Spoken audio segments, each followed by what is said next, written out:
My son was talking to his wife and forgot to close the door. I heard, "He's old now. Once we put him in a nursing home, this house will be ours, Daniel." I didn't say a word and called a realtor. A week later, they came back from vacation, only to find the locks changed and a note on the door. "Hope you two had a nice trip." My son and his wife started screaming, panicking. They had no idea this was all part of my plan. Before we continue, please subscribe to the channel and let us know where you are listening in the comments. The morning sun, a familiar friend, spilled across the living room floor, painting the worn Persian rug in stripes of gold. I sat by the balcony, mug of lukewarm tea in hand, watching the waves roll in, each crest a whisper of the sea's ancient rhythm. My gaze drifted over the familiar comforts of my home. The antique grandfather clock that chimed every hour, a gift from Clara on our 20th anniversary. The mahogany bookshelf overflowing with well-loved novels and my old engineering texts, and directly across from me, the armchair. Clara's armchair, its fabric softened by years of her quiet presence, draped with a knitted throw she'd made herself. Every scuff on the wooden floorboards, every sun-faded curtain, every photograph on the mantelpiece held a piece of her, a memory of our life together. We'd saved for over 40 years, every penny from my marine engineer's salary and Clara's teaching income, to buy this apartment for $750,000 at the time. It was our entire fortune, a sanctuary painstakingly built, our reward for a lifetime of honest work. Now, I lived on a modest pension of around $3,000 per month. It was enough, more than enough, to cover a simple life and meticulously maintain this cherished home. The days since Clara passed nearly 4 years ago had been quiet, perhaps too quiet. That's why, 3 years ago when Daniel called, his voice choked with news of his startup's collapse, leaving him with nearly $300,000 in debt and not a penny to his name, I hadn't hesitated. "Come home, son," I'd told him, my voice firm with a father's resolve. "You, Megan, both of you. This is your home, too." I'd meant it truly. I'd wanted to fill the quiet spaces, to help my only son find his footing again, to share the warmth of this home. But the silence hadn't been filled. It had merely been replaced by a different kind of emptiness, an oppressive quiet that hummed beneath the surface of strained politeness. "Dad, don't you think this armchair is a bit dated?" Megan's voice, sharp and precise like a surgeon's scalpel, cut through the morning calm like cold steel. She stood over Clara's favorite reading chair, a slender hand on her hip, her gaze sweeping over the room as if assessing a dilapidated property. "We could really open up the living room if we got rid of it. Imagine, a nice modern chaise lounge here instead. So much more stylish." Dated? My internal monologue flared, a familiar sting of irritation.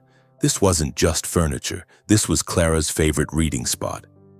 I could almost see her there, spectacles perched on her nose, a book resting in her lap, the afternoon sun warming her hair. Every stitch held a memory of her curled up, the faint comforting scent of her lavender sachet still clinging to the fabric if I allowed myself to remember. I forced a smile, the muscles in my face aching with the effort. "It's comfortable, dear," I said, my voice steadier than I felt. "And it's been here longer than the building itself, almost." Daniel, emerging from the kitchen with a fresh cup of coffee, a luxury I still paid for, offered a dismissive wave. "She's just thinking about resale value, Dad. You know, for the future." Resale value. The words hung in the air, heavy and unspoken, yet loud in their implication. It wasn't the first time they'd hinted at changes, at modernizing my home, always with an eye to its potential market worth. It was always about what they wanted, what they needed, never about the quiet, contented life I'd built here, or the memories Clara and I had woven into its very foundation. My generosity, once a source of quiet pride, now felt like a leash, tightening subtly with each passing month. Daniel, despite his claims of networking, remained largely unemployed. Megan worked a few unstable part-time jobs at a cafe some 20 miles away, her income barely covering her own expenses. I had to quietly provide about $1,000 to $1,200 per month for groceries, utilities, and Daniel's endless stream of job interview expenses that never seemed to materialize. Each month, the nearly $150,000 that Clara and I had meticulously saved for our old age dwindled by about $500 to $700 per month. It was a slow bleed, unnoticed by them but acutely felt by me. I loved my son, but the gratitude had worn thin, replaced by a subtle, almost imperceptible sense of entitlement that grated on my nerves. Later that week, Carol Bennett, my neighbor and Clara's best friend, dropped by with her famous lemon meringue pie. Her eyes, usually sparkling with gossip, held a flicker of genuine concern as she surveyed the living room, her gaze lingering on a stack of glossy papers peeking from beneath a magazine on the coffee table, papers Daniel and Megan had carelessly left. "Tom, dear, are you all right?" she asked, her voice softer than usual, lowering it slightly. "I saw Daniel and Megan looking at some rather interesting brochures the other day. I just caught a glimpse of a heading. Golden Years Assisted Living, I think it said. And they seemed quite eager with some real estate brochures too. Is she planning to buy a new house? Why is she so focused on your apartment?" Carol's brow furrowed, her worried eyes surveying the apartment and me with a deeper concern. Brochures? Golden Years Assisted Living? Easy property liquidation? My stomach clenched, but I forced a chuckle, trying to quell a sudden icy flutter in my chest. "Oh, you know Daniel, always looking for the next big thing, Carol," I said, waving a hand dismissively. "Probably some new investment scheme. Don't you worry your head, everything's fine." I patted her hand, but her worried frown lingered, a tiny crack in my carefully constructed piece. The seed of doubt, however, had been irrevocably sown. The real unease, however, blossomed into a chilling certainty a few evenings later. Daniel found me in my study, a room I'd retreated to more and more often, seeking solace among my old engineering books and Clara's gardening journals. He leaned casually against the door frame, a posture that belied the calculated intent in his eyes. Megan was conveniently busy in the kitchen, her humming a low, tuneless backdrop to our conversation. "Dad?" Daniel began, his voice surprisingly gentle, almost solicitous, the concern sounding almost genuine. "I've been doing some research just out of concern for you, you know. I came across some of these new assisted living communities. They look quite nice, actually, very high-end. I found this place, an Neon Assisted Living Center, not too far from here. I hear the fee is at least $8,000 per month, but the services are excellent. They have a swimming pool, even a mini golf course. Much more cheerful than being stuck here with us young ones all day." He tried to gauge my reaction, searching for a sign of agreement or weakness, his eyes flicking between my face and the worn pages of my book. Stuck here? In my own home? And $8,000 per month? The words echoed in my mind, a bitter taste. My thoughts raced, my engineer's mind immediately calculating. My pension is $3,000. Where would $8,000 per month come from? Are they planning to sell the house? The thought flashed like lightning, stark and terrifying. I kept my face neutral, carefully masking the jolt of surprise and the sudden cold dread that was beginning to seep into my bones. "Oh? And what exactly makes you think I'm stuck?" "Daniel," I asked, my voice calm, almost curious, betraying none of the turmoil within. "I'm quite content here, thank you very much." Daniel pushed off the door frame, taking a step closer, his gaze steady, almost unnervingly so. No, of course you are. It's just Well, Megan and I worry. You're getting on, and this house, it's a lot to manage. These places have nurses, doctors on call, and lots of elderly people just like you, a real community feel. Wouldn't that be nice? Safer? He watched me, his gaze probing, trying to gauge my reaction, searching for a sign of agreement, a flicker of weakness. I met his gaze, my own eyes, I hoped, betraying nothing of the chill that had now fully settled in my mind, mixed with a growing, bitter suspicion. A community feel, you say? I mused, feigning a little confusion, a touch of senility. Well, I suppose it sounds organized, but no, Daniel.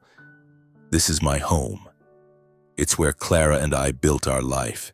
It's where I intend to stay. I offered a small, dismissive smile, a performance I hoped was convincing. He nodded, a slight frown creasing his brow, but he didn't press the issue further. He left the room, presumably to report back to Megan. But the seed had not just been planted. It had rooted deeply, its tendrils twisting around my heart. And in the quiet solitude of my study, as the last rays of sun faded from the window, I knew. They weren't just thinking about resale value or my safety. They were thinking about my forced exit. And the thought, cold and sharp, ignited something within me. A resolve, a plan. A few days later, the unease that Daniel's probing questions had sown blossomed into a chilling certainty. I was in my study, the door slightly ajar, trying to lose myself in the intricate diagrams of an old marine engine. It was late afternoon, the sun dipping towards the horizon, casting long shadows across the room. Daniel and Megan had returned from what they called errands, their voices drifting from the living room. I assumed they were discussing their day, perhaps another failed job lead for Daniel, or Megan's latest complaint about the cost of living. I was about to close the door to reclaim my quiet solitude when Megan's voice, clear and cold, stopped me dead. "He's getting old, Daniel," she asserted, her tone devoid of warmth, almost clinical. "He just sits there. It's depressing. This house is now worth at least $1,500,000 on the market. Sell it, and we'll have more than enough to pay off our $300,000 debt and have a solid $1,200,000 to manage to invest." My breath hitched in my throat. I froze, every nerve ending screaming, my heart hammering against my ribs, a sickening lurch in my stomach. It wasn't just the words, it was the casual cruelty, the way she spoke of me as if I were a piece of furniture to be moved, a problem to be solved.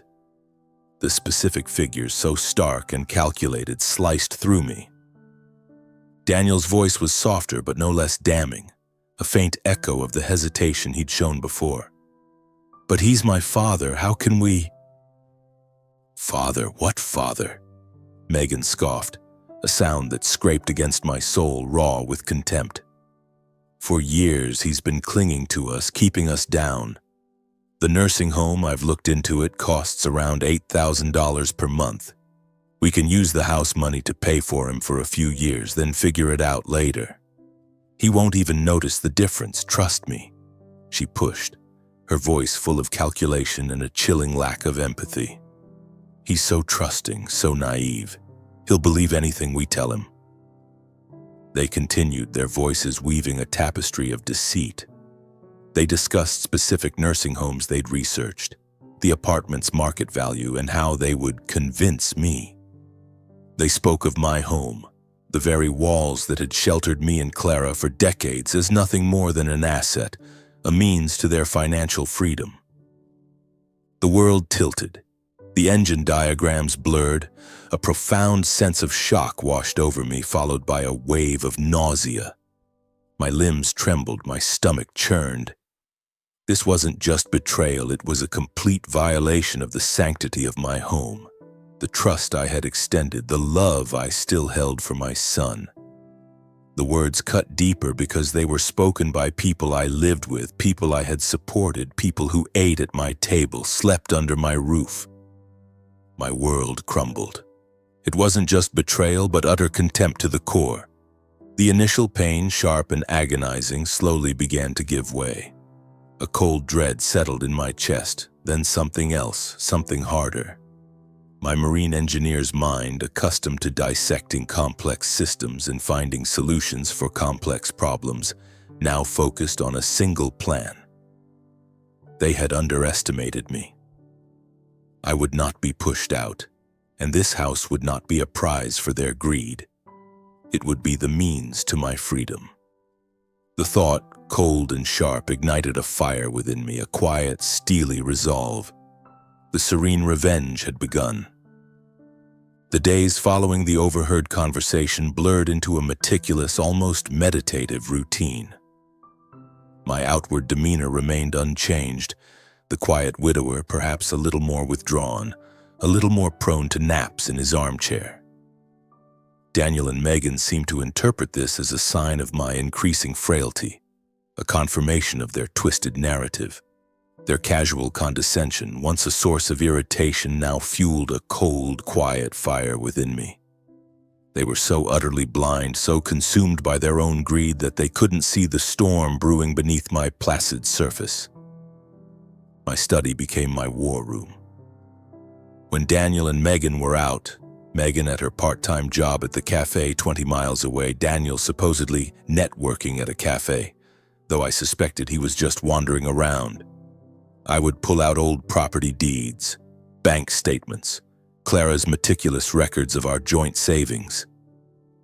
My marine engineer's mind, accustomed to dissecting complex systems and identifying points of failure, now applied itself to my own life. I cross-referenced dates, verified ownership, confirmed every legal loophole. The apartment was mine, unequivocally. There was no clause, no hidden agreement that gave them any claim. Their plan, built on assumption and entitlement, was legally baseless. This realization was a small, satisfying victory. My first covert operation involved a trip to the public library in the next town over. I couldn't risk using my own computer or Daniel's, knowing how easily digital footprints could be traced.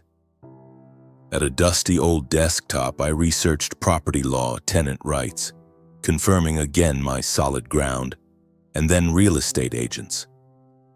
I needed someone sharp, discreet, and efficient. Olivia Chen's name appeared repeatedly in glowing reviews, lauded for her professionalism and, crucially, her discretion. I called her from a payphone, the kind you rarely see anymore, feeling like a character in an old spy novel. My voice was calm, measured. "Ms. Chen," I'd said, "my name is Tom Whitaker. I have a rather sensitive property matter I need assistance with. Absolute confidentiality is paramount."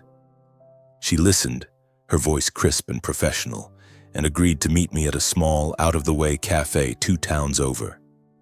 The cafe was bustling, a perfect cover. Olivia Chen, in her sharp business suit, looked exactly as I'd imagined. Intelligent eyes, a no-nonsense demeanor. I laid out my situation, carefully omitting the more emotional details, focusing on the practicalities. "I need to sell this apartment quickly, and I want it sold for the highest value possible. Currently, its market value is around $1,500,000, and I'm hoping for no less than $1,400,000. But most importantly, no one in my house must know about this transaction until everything is finalized." Olivia listened intently, her gaze steady. "I understand, Mr. Whitaker," she'd said. "It sounds like you need a clean break. I can handle this. Discretion is my specialty." She asked insightful questions, confirming my ownership, understanding the urgency. She didn't pry, but I sensed a quiet understanding in her eyes, a recognition of something deeper than a mere transaction. She outlined her strategy: quick appraisal, careful vetting of potential buyers, and a discreet closing process. "I guarantee absolute confidentiality, and I will try to complete the transaction within 1 month," she promised.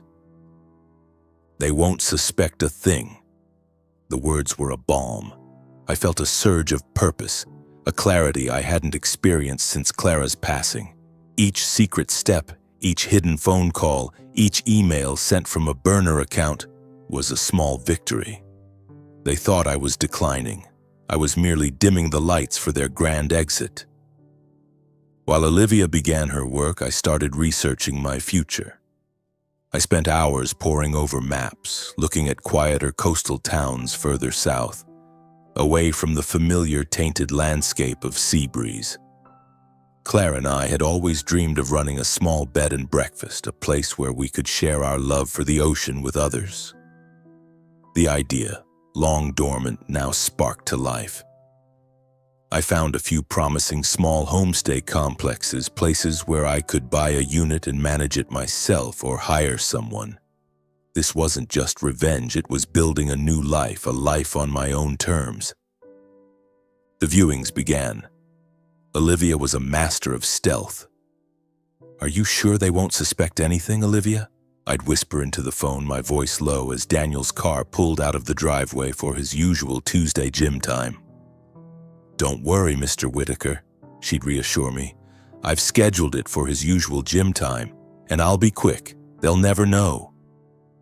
I'd meticulously clean and stage the apartment before each viewing, then restore it to its normal state afterwards, leaving no trace.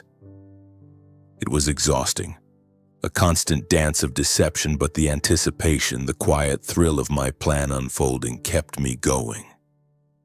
There were a few near misses, Daniel returning early once, Megan almost forgetting her keys, but each time I managed to deflect, to distract, to maintain my facade of genial, slightly confused old age. Then Olivia called with news of potential buyers, Jack and Lily Harper. She described them as a young couple, both professionals looking for their first home by the sea. "They're genuinely smitten with the place, Mr. Whitaker," she'd said. "They see its potential, its character." When they came for the viewing, I watched them closely. Lily, an elementary school teacher, gasped at the ocean view, her eyes wide with genuine delight. "Oh, Mr. Whitaker, this view is absolutely breathtaking," she exclaimed, her voice soft with reverence. "And the way the light comes in, it's just perfect." Jack, a landscape photographer, nodded, his eyes already envisioning angles and compositions, a quiet respect in his gaze. "We've been dreaming of a place like this for years," he'd said, his voice earnest. "Somewhere to raise a family by the ocean. We've saved $200,000 for a down payment and are ready to take out a bank loan. This house is our dream." Lily stepped forward, her hand gently touching the worn armchair that Megan had called dated. "This isn't just a house, Mr. Whitaker," she said, her eyes sparkling as she looked out at the ocean. "This is where we want to build our family, where we want our children to grow up by the sound of the waves. I can feel the love and warmth in this place. This is what a home should feel like," I thought. A warmth spreading through my chest, dispelling the suffocating coldness Daniel and Megan had brought, cherished, not consumed. A genuine smile, one that hadn't reached my eyes in years, touched my lips. "It's a special place indeed," I told them, my voice thick with emotion. Their sincerity was a stark contrast to Daniel and Megan's avarice, and it solidified my decision. This house, Clara's house, would go to people who truly deserved it. Meanwhile, Daniel and Megan, increasingly confident in their own plot, announced their upcoming holiday. "Well, Dad, we're off," Megan chirped, patting my shoulder with a condescending familiarity that made my skin crawl. "We've booked a trip to Pukewak about a week. You just stay home and rest. Try not to cause too much trouble while we're gone, all right?" Daniel grinned, a knowing look passing between him and Megan. "Yeah, just relax. We'll be back before you know it, and then we can talk about your next steps." They were completely unaware that their holiday was my meticulously planned window of escape. While they packed for their holiday, I was, in a sense, packing their future, their envisioned future of wealth and freedom, into a box labeled the foreclosure of their misguided dreams. The papers for the sale were crisp, the ink dry. The morning Daniel and Megan left for their holiday, the air in the apartment felt lighter, as if a suffocating weight had been lifted. Megan, in her bright summer dress, gave me a perfunctory hug, her mind clearly already on tropical beaches. "Be good, Dad," she chirped, her voice falsely sweet, a sound that grated on my ears. Daniel, already halfway out the door, merely offered a quick, dismissive wave. "See you in a week, Dad. Don't forget to water the plants." They drove off, their car disappearing down the coastal road, leaving behind a silence that was no longer empty but pregnant with anticipation. I watched them go, a quiet, almost serene smile touching my lips. My window of escape had officially opened. With them gone, I moved with a swiftness that would have shocked them, a precision honed by decades of marine engineering. The final paperwork for the sale to Jack and Lily had been prepared by Olivia, waiting only for this moment. I met her at a notary's office in a nearby town, a place far enough from sea breeze to ensure no chance encounters. Signing the last documents, my hand felt surprisingly steady, a calm resolve guiding my pen. The coastal apartment, my home for so long, was officially no longer mine. It was a strange feeling, a mix of relief and a faint, distant ache, a pang of nostalgia for the life Clara and I had built within those walls. But the overwhelming emotion was one of profound liberation. Olivia confirmed the transaction was complete. "Mr. Whitaker," she'd said, her voice bright with genuine pleasure, "the apartment was sold for $1,475,000, a bit higher than expected. After deducting brokerage fees and taxes, you will receive $1,400,000. The figure wasn't just money, it was freedom, not just a material victory, but the tangible proof of my reclaimed autonomy. I handed Olivia the new set of keys for Jack and Lily, a silent promise that this home would now be cherished, filled with genuine love, not greed. My own packing was minimal. I gathered Clara's worn gardening journals, a small wooden box of her letters, a few cherished photographs, and my old marine engineering textbooks, the true treasures of my life, the tangible links to my past and my identity. Everything else, the furniture they found dated, the appliances they took for granted, the very essence of the life I'd built there, I left behind. It was a symbolic gesture, a clear message that I was shedding not just the physical space, but the burden of their entitlement, the weight of their ingratitude. Before I left, I performed my final act. I took a fresh sheet of paper from my study, a pen from Clara's old desk. My hand didn't tremble as I wrote, each word chosen with precision, imbued with a quiet, cutting truth. "Wishing you two a good holiday. I am no longer a burden to anyone, and neither is this house." I folded the note neatly and with a piece of tape affixed it to the inside of the front door just at eye level. It would be the first thing they saw, a stark greeting upon their return. I took one last, lingering look at the apartment. The morning sun still spilled across the rug. The scent of salt air drifted through the open balcony door.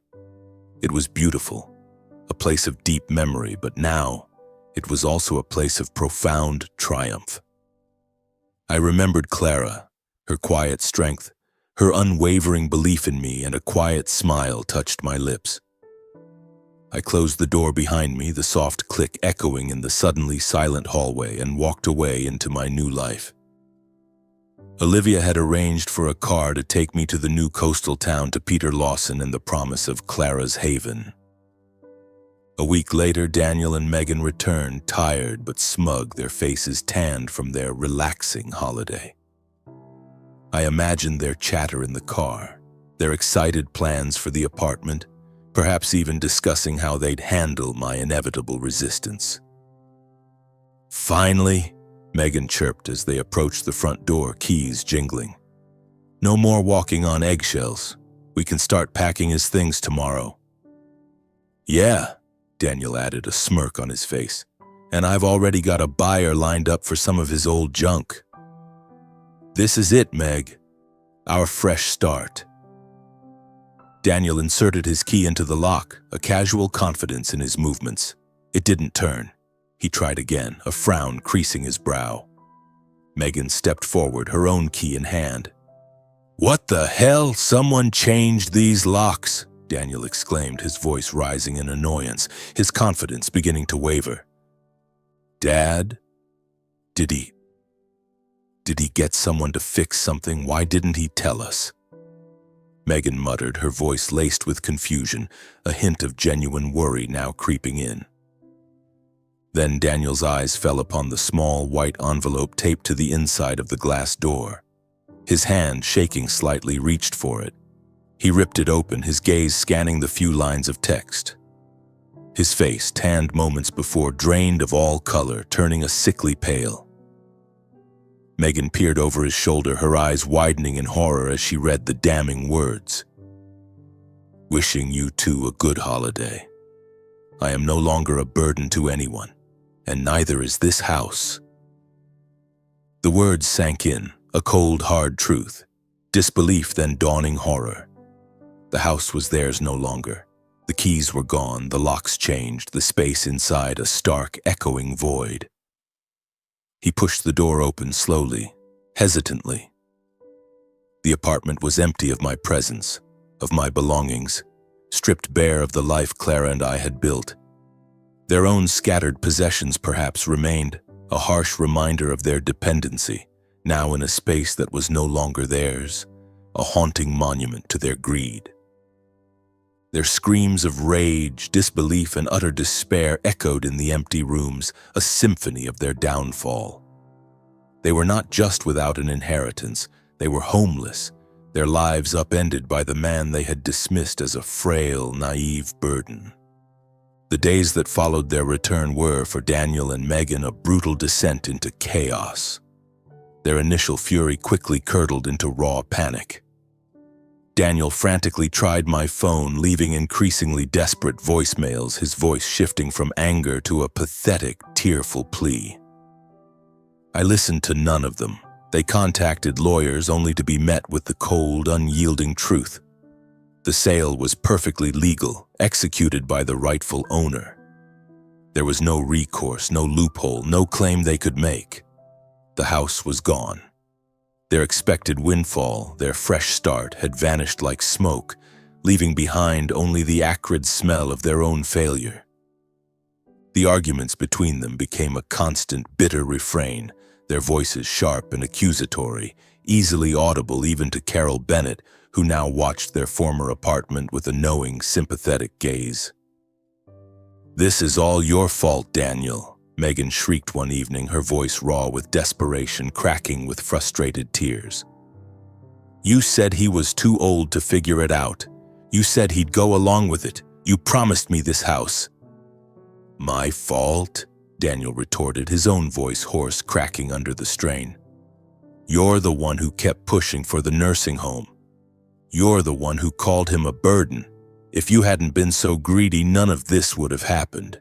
We wouldn't be in this mess."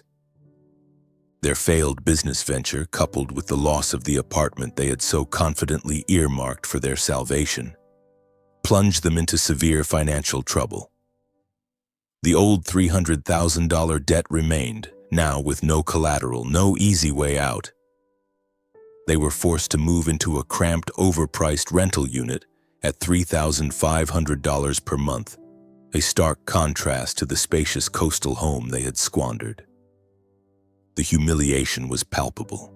Carol, ever the quiet observer, ensured the neighborhood whispers spread, painting a clear picture of their ingratitude and Tom's unexpected quiet triumph. Their social circle, once impressed by their perceived affluence, now viewed them with a mixture of pity and disdain, their reputation in tatters. Meanwhile, my own world had transformed. The car Olivia arranged dropped me off in a charming, slightly smaller coastal town, a place called Seabreeze Haven, a name that felt almost too perfect. Peter Lawson, the manager of the small homestay complex, met me with a warm, genuine smile. He was a man in his 50s with kind eyes and a relaxed demeanor, a stark contrast to the strained, calculating faces I'd left behind. "Welcome, Mr. Whitaker," Peter said, shaking my hand firmly, his grip reassuring. "Your unit's ready. We're delighted to have you." My new unit was modest but perfectly appointed, with a small balcony overlooking a quieter stretch of beach. I unpacked Clara's journals and photographs, arranging them on a small shelf, a quiet ritual of remembrance. This wasn't just a new place, it was Clara's haven, a dream we had shared, finally realized. I used $200,000 to buy a small unit in the homestay complex and invested another $300,000 in upgrading and promoting the homestay, becoming a silent partner while Peter handled the day-to-day management. The remaining $900,000 I put into a secure bank account, a reserve fund for my old age, a true sense of financial independence I hadn't felt in years. I found myself enjoying the simple rhythm of it all, greeting guests, sharing stories of the local area, ensuring their comfort. It was a genuine connection, a far cry from the transactional relationships I'd endured. "You know, Tom," Peter remarked one sunny afternoon as we sat on my new balcony sipping iced tea, the gentle sea breeze rustling through the palm trees, "you've got a real knack for this. The guests love you. It's like you were meant to do this." I smiled, a deep, contented feeling settling in my chest. "Perhaps I was, Peter," I replied, watching a fishing boat glide across the horizon, a tiny speck against the vast blue. "It's funny how life leads you to where you're meant to be, even if it takes a detour." My days were filled with simple pleasures. Long walks along the new beach, the rhythmic crash of the waves, a soothing balm to my soul. I started a small herb garden on my balcony, tending to the plants with the same meticulous care I once applied to my engineering diagrams. I read, I reflected, and I savored the quiet. There was no more tension, no more walking on eggshells, no more passive-aggressive comments about my dated possessions. I was truly free. I felt no malice towards Daniel and Megan, only a profound sense of peace and vindication. They had tried to discard me, to strip me of my dignity and my home, but in their greed they had only cleared the path for my greatest adventure. I understood now that true freedom came from choosing myself, from honoring my own dignity and Clara's memory. I hadn't lost my son. He had lost me and much, much more. Back in Seabreeze Town, Jack and Lily Harper thrived in the coastal apartment. They painted the walls in soft, welcoming colors, filled the rooms with laughter, and soon the joyful cries of a newborn. They cherished the home, nurturing it, building their own dreams within its walls, just as Clara and I had. The apartment, once a symbol of betrayal, had found its true purpose, a testament to genuine love and new beginnings. I often sat on my new balcony watching the waves, the salty breeze a gentle caress. The sun warmed my face and a contented smile settled on my lips. I had found my true home, not in a building but within myself, surrounded by genuine connections and the quiet satisfaction of a life lived entirely on my own terms. If you like this story, please like this video, subscribe to the channel, and share your impressions of this story in the comments. To listen to the next story, click on the box on the left. Thank you for watching.